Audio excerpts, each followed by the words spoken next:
Ahora sí, continuamos en Ritual del Habitual. Decíamos hace un ratito nomás que íbamos a contar con la presencia de un combatiente de Malvinas. Le damos presentación a Alfredo Guillermo González, combatiente de Malvinas, soldado conscripto de la clase 62, que bueno, que tuvo el honor y la desgracia quizás también de haber tenido que ir a combatir en Malvinas. Bueno, es un honor estarte aquí, Alfredo. Recontra bienvenido en este programa que recordamos los 40 años de la Guerra de Malvinas, ¿no?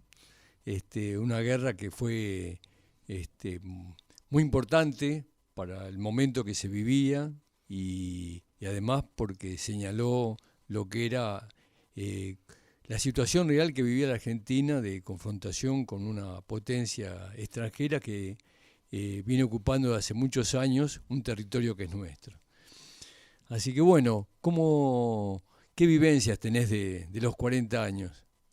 Bueno, ante todo, muchas gracias por la invitación. Bueno, son sentimientos encontrados.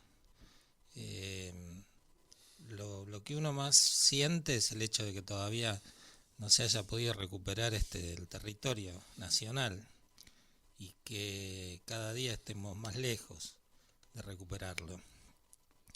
Y a su vez, bueno, vienen todos los recuerdos. Siempre en esta época empiezan a aflorar los recuerdos, las reuniones, los homenajes. Y bueno, es un poco un momento difícil para los veteranos de guerra. Siempre en esta época es cuando hay más fallecidos. Hace poco tiempo tuvimos la desgracia, hace 2 semanas, que en menos de 7 días fallecieron 3 camaradas que fueron con nosotros a Malvinas. O sea que es un momento difícil el llegar al 2 de abril. Y más en una fecha tan importante como los 40 años, porque yo tenía 20 cuando fui, o sea que está doblando mi edad. Así que es un tema bastante importante. Fueron muy maltratados realmente nuestros soldados cuando volvieron de la guerra, no fueron considerados, todavía siguen luchando por el reconocimiento de muchas de sus reivindicaciones, ¿no es cierto? Sí, digamos que fuimos maltratados durante y claro, después de la guerra. claro. Digamos que se olvidaron de nosotros. Es un tema como que el país no estaba preparado. Yo siempre lo comparo con el caso que pasa ahora en Ucrania, donde todo el pueblo sufre la guerra. En cambio acá la guerra se vivió como algo que pasaba lejos. No sé, yo a veces escucho a periodistas que hablan de bombardeos, que hablan que no se puede dormir, que etcétera, etcétera. Bueno, y esas eran cosas que nos pasaban todos los días a nosotros. Y acá parece que la están descubriendo ahora. Entonces, a nosotros nos dejaron solos, no tuvimos tratamientos psiquiátricos ni psicológicos y muchos no consiguieron trabajo, no se pudieron adaptar. Incluso es muy difícil la vida familiar. Hay más de 1500 suicidios, muchas separaciones, muchos problemas con los hijos. O sea, es un tema que muy complicado. Sin embargo, acá en Buenos Aires y me imagino que en el resto del país se vivió muy profundamente lo de Malvinas, porque parecía más cercano de lo que realmente parecía para otros, pero acá estaba la idea de que en cualquier momento podía haber un bombardeo inglés. Había un gran apoyo de la mayoría del pueblo argentino a los combatientes. Fíjate que hoy se cumplen 40 años de una gran movilización obrera que había convocado la CGT en contra de la dictadura que no resolvía los problemas más preocupantes que tenían los trabajadores en aquellos años. Y a los 3 días estábamos en la plaza pensando en pelear contra los ingleses. Me imagino que producto de que era la dictadura quien comandó esa guerra, nuestra tropa, es que todos los problemas que tuvimos después, o el maltrato que sufrieron ustedes durante la guerra y posteriormente también, la falta de reconocimiento, ¿no es cierto? No sé, la verdad no sé. Yo estuve acuartelado cuando fue la marcha de la CGT. Nos habían acuartelado por las dudas que tuviéramos que salir. Yo siempre cuento una anécdota, que nos habíamos puesto de acuerdo para, en el caso que tuviéramos que salir y reprimir, de tirar al aire, no tirarle a la gente, porque era el pueblo. O sea, yo vengo de una familia trabajadora, claro. O sea que bajo ningún concepto podía reprimir a los mismos trabajadores. Y bueno, y a los 3 días, como vos dijiste muy bien, nos encontramos peleando una guerra. De todas maneras, yo creo que no es solamente un tema de la dictadura. Nosotros veníamos de 6 o 7 años muy duros, veníamos de muchos problemas, y Malvinas es como que quedó un poquito de lado. O sea, como que había problemas más importantes que tratar. La democracia era muy joven, había problemas muy importantes que tratar, y Malvinas fue como quedando de lado, precisamente por la inexperiencia de lo que era una guerra. Porque todo ese apoyo que hubo, que yo la verdad que no lo vi, o vi muy poco, porque yo me fui el 13 de abril a Malvinas, se vio muy, muy bien en el interior. Yo estuve herido y estuve 2 meses internado, de los cuales 1 mes y medio estuve en el interior del país, tanto en Comodoro Rivadavia, Puerto Belgrano y Bahía Blanca. En esos lugares fuimos tratados maravillosamente bien. Cuando a mí me trasladan acá al Hospital Militar Central, en Buenos Aires, ni bola. O sea, acá era como que había otro ritmo, otra forma de vida, y no era como ya a nadie le importaba el tema Malvinas. Entonces me parece que hay un poquito de todo. Nosotros somos triunfalistas por naturaleza, y lamentablemente la guerra de Malvinas se perdió, que ese es otro gran problema que arrastramos los veteranos de guerra, porque sea como sea, perdimos. ¿Qué recuerdos tenés de aquellos momentos en la isla? ¿Cómo fue tu participación? ¿Qué es lo que viviste? Bueno, nosotros, son tantos los recuerdos que podíamos hacer varios programas, pero en sí nosotros fuimos una compañía sola del Regimiento de Infantería 1 Patricios, que nos agregaron. Primero nos dividieron y bueno, yo estuve con el Regimiento de Infantería 25, teníamos al Teniente Coronel Zaineldin, que en esa época era Teniente Coronel. Recuerdo como una de las anécdotas que nos hacía formar con varios grados bajo cero, una cosa de loco. Y después, nos volvieron a juntar y pasamos a formar parte del Regimiento 6. Y bueno, lo que más recuerdo es el frío, lo poco que comíamos, el maltrato que recibíamos, y bueno, los bombardeos constantes, el no poder dormir, la incertidumbre. Tal es así que ya queríamos que vinieran, queríamos directamente que vinieran, que pelear y listo, que sea lo que Dios quiera, porque ya se tornaba inaguantable el tema. ¿Estuviste entre los primeros que llegaron a la isla? No. Digamos que estuve entre la 10ª Brigada, fue, digamos, no sé si de los últimos, porque llegaron gente durante toda la guerra, pero no de los primeros. ¿Y hasta dónde, en qué zona de la isla estuviste? Bueno, yo estuve en las afueras de Puerto Argentino, entre el aeropuerto y el pueblito.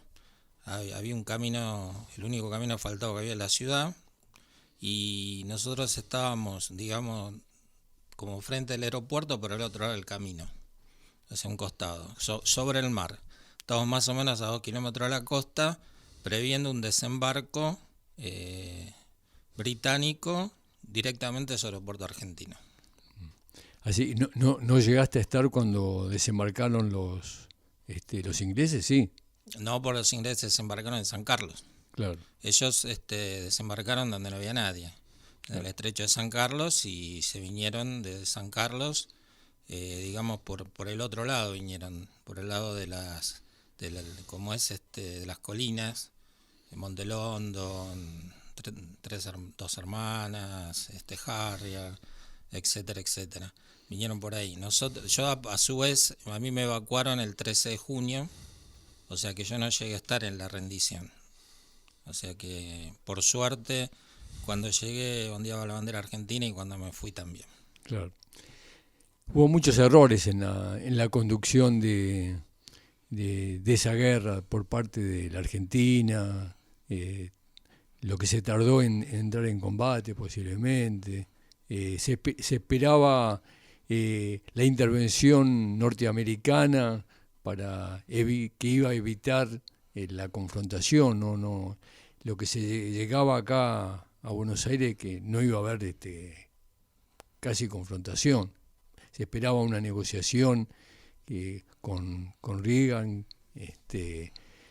con el ministro Costa Méndez, con sus intervenciones y un supuesto apoyo que iba a recibir de Europa, de la Unión Soviética, de China, que nunca llegó.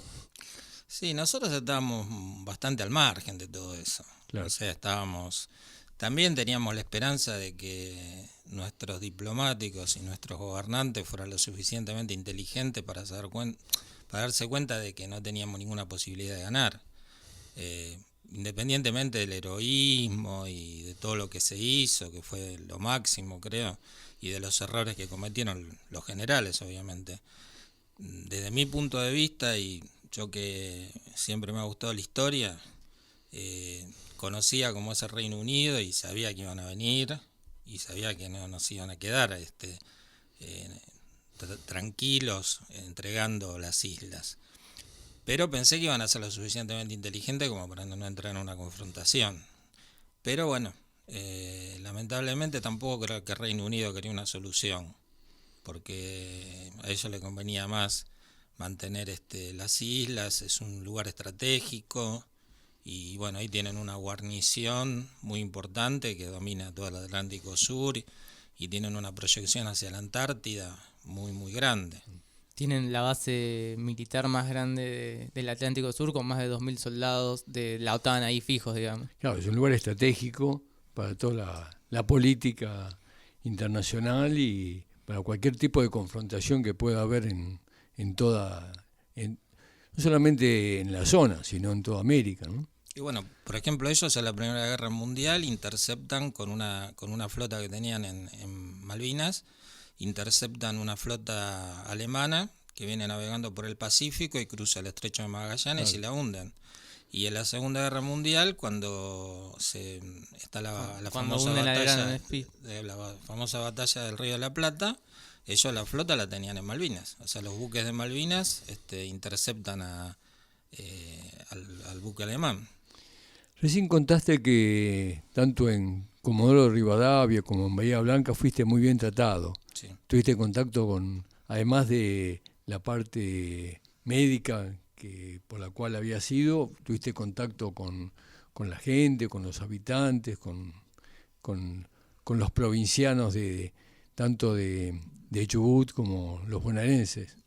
Sí, en Comodoro Rivadavia muy poco, porque estuve un día nada más, pero ya se veía que toda la gente ahí de la ciudad, el personal de hospital, todo eso, se desvivían por tratarnos.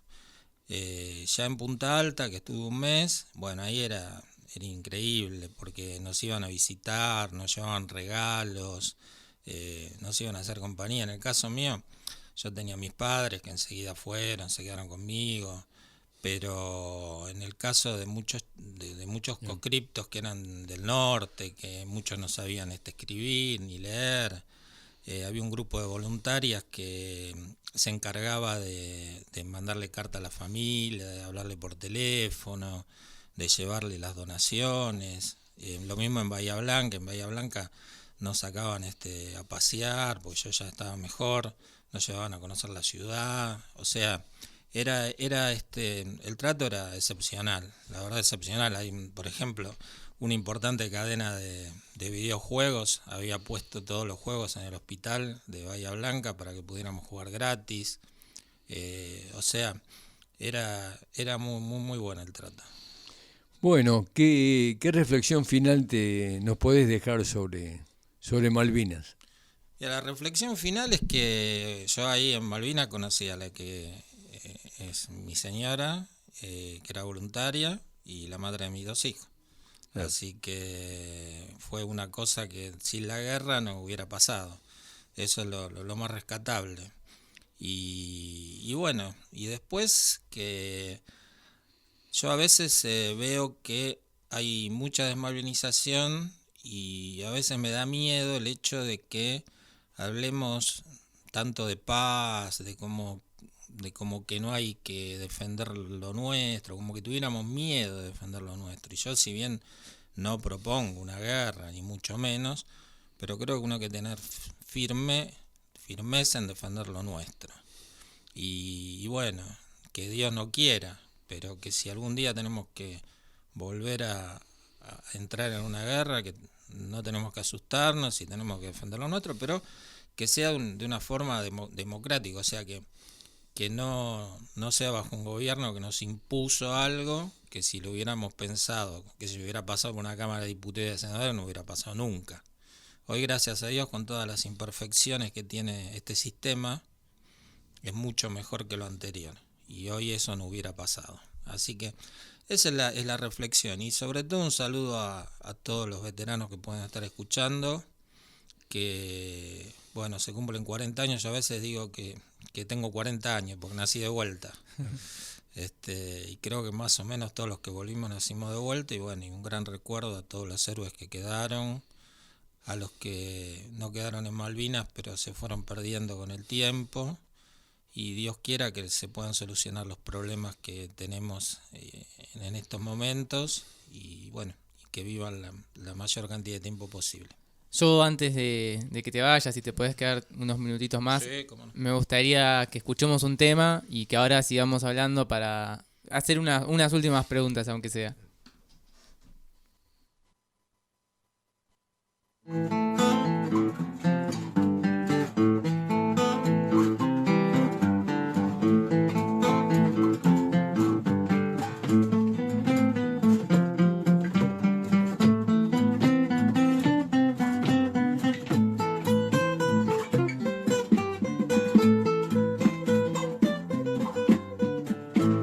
Pirata vestido en aquel destructor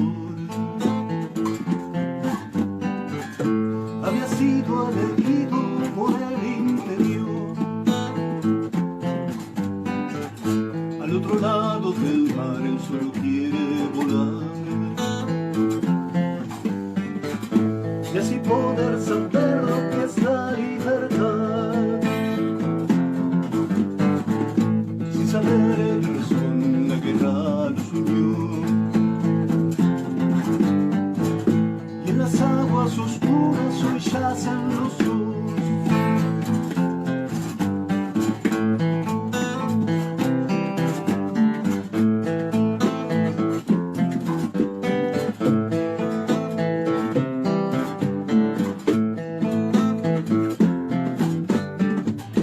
El poder de los hombres en vos les mintió. Uno fue por la gloria del conquistador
Estás escuchando Ritual de lo Habitual.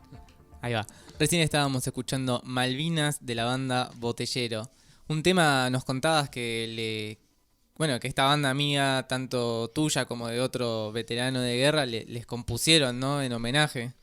Sí, los amigos de Botelleros, cuyo líder es Ricky, nos compuso este tema a Claudio Billy, mi compañero de pozo, y a mí. Bueno, lo estrenaron precisamente con nuestra presencia. Esa es una versión acústica la que acaban de pasar. Sí, es la versión acústica que me parece que la que mejor daba, ¿no? Para pasar con el sentimiento del tema. Correcto. Porque después Botelleros es una banda que hace heavy metal. Correcto. Bien, antes del corte estabas comentando un poco, ¿no? De cómo fue la vuelta de Malvinas, cómo los trataron cuando volvieron, ¿no? De la guerra, cuando estuviste internado, y hablabas particularmente, de la población civil. Yo sé, porque hemos hablado en otras oportunidades, que hubo otras cuestiones, digamos, cuando volviste relacionado a los militares y al gobierno militar, y particularmente sobre una denuncia que vos hiciste. ¿Podrías como por ahí contarnos un poco de cómo fue eso? Sí, eso cuando llegué al Hospital Naval de Puerto Belgrano, nosotros fuimos interrogados por los militares, supongo que la gente de inteligencia, y en ese interrogatorio, a mí me dieron la posibilidad de contar la verdad, y conté la verdad, conté lo que había sucedido. Conté sobre los estaqueamientos, sobre las golpizas, sobre los malos tratos y di los nombres de las personas que estaban involucradas y eso generó una causa de justicia militar que quedó en la nada. En su momento se dio una amplia amnistía, lo mismo que pasó con el tema de los derechos humanos en su momento cuando estaba el presidente General Viñones, con la diferencia que cuando volvió la democracia, la amnistía que se dio de los derechos humanos se levantó, fue derogada, pero la de Malvinas no. Y entonces, esa es la lucha que actualmente algunos compañeros llevan adelante para que la Corte Suprema dicte que son delitos de lesa humanidad, porque en todos los juzgados los rechazan por estar prescriptos. El tema es que las denuncias, y muchas, no solamente la mía, muchas se hicieron en el momento que pasaron los hechos. Lo que pasa es que no pasó nada, y nosotros la verdad que veníamos en unas condiciones deplorables, y teníamos 20 años o menos, y teníamos que rehacer nuestra vida, y la verdad que mucho nos olvidamos. Incluso hay un caso bastante conocido donde un conscripto de la misma compañía mía se encontró con un cabo primero en la valle, y lo increpó, le pegó, salió en todos los diarios. Salió en una revista eso. Sí. No sé si en Noticias o en Gente, creo. No, hay una revista Gente donde cuenta todo lo que pasó. Todo lo que pasó cuenta. Eso, por eso digo, es Vox Populi. Eso no es nada que no se sepa.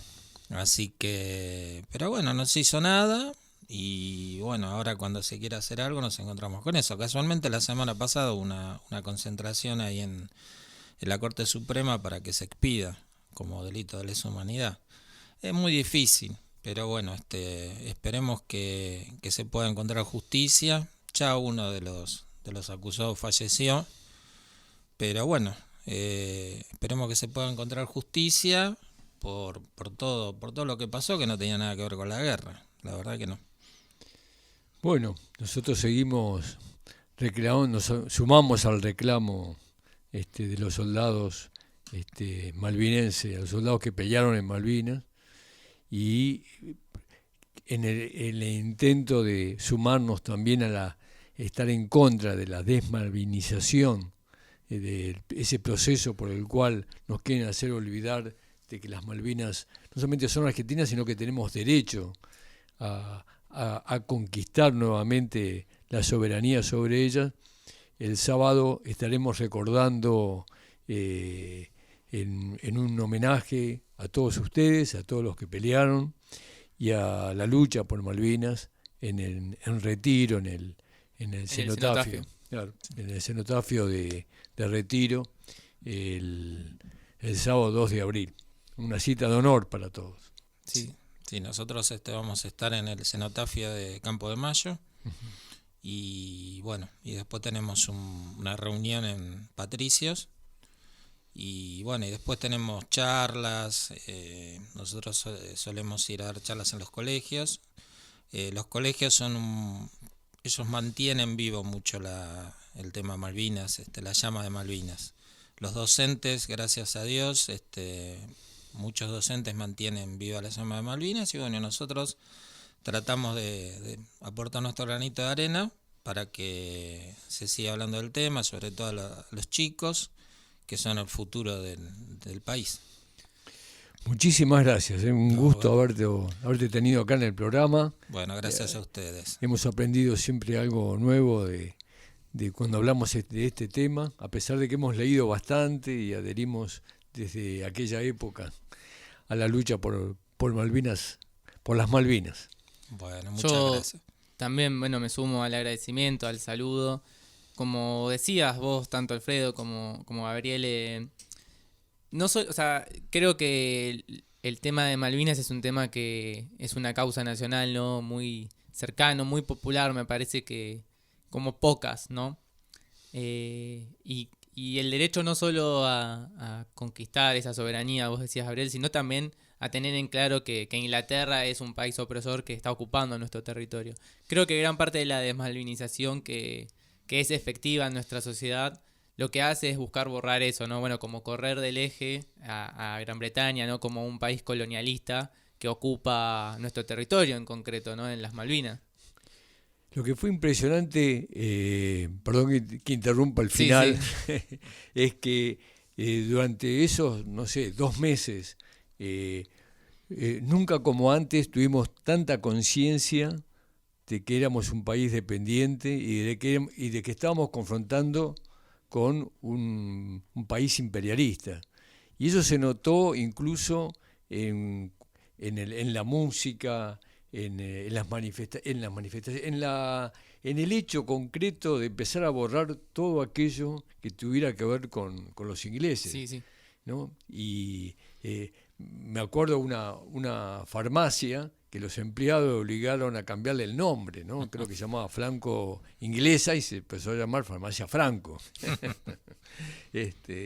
Porque el pueblo había tomado conciencia en aquel momento, la juventud, de todo de lo que estaba pasando. Sí, así es. No, y además una historia como la de nuestro país que está de una manera particular conectada con la historia de Gran Bretaña, ¿no? Que ha sido un país, digamos, imperialista, que ha tenido mucha presencia en nuestro país históricamente, ¿no? Entonces, como esto mismo que decía, que la farmacia se llamaba franco-inglesa, ¿cuántas cosas acá hay que son de origen británico, ¿no? En nuestra historia, que tienen que ver con estos mismos. Sí, yo a mí muchas veces me molesta, muchas veces no, siempre me molesta cuando veo a esa gente que anda con esas remeras con la bandera inglesa. Está lleno. Es más, alguna vez le he dicho algo a alguien, y bueno, y yo no entiendo, no puedo entender cómo se pueden poner una camiseta con una bandera inglesa, norteamericana. En realidad no tendría que ser en ningún país, pero bueno, sobre todo inglesa, norteamericana. Pero bueno, es así. Bien, te agradecemos mucho que hayas podido tomarte el tiempo para venir a conversar con nosotros. La verdad que nos gustaría poder seguir charlando en otra oportunidad quizás. Cuando gusten. Que nos cuentes un poco más. Y bueno, te vamos a escuchar un tema ahora y continuamos con Ritual de lo Habitual. Gracias.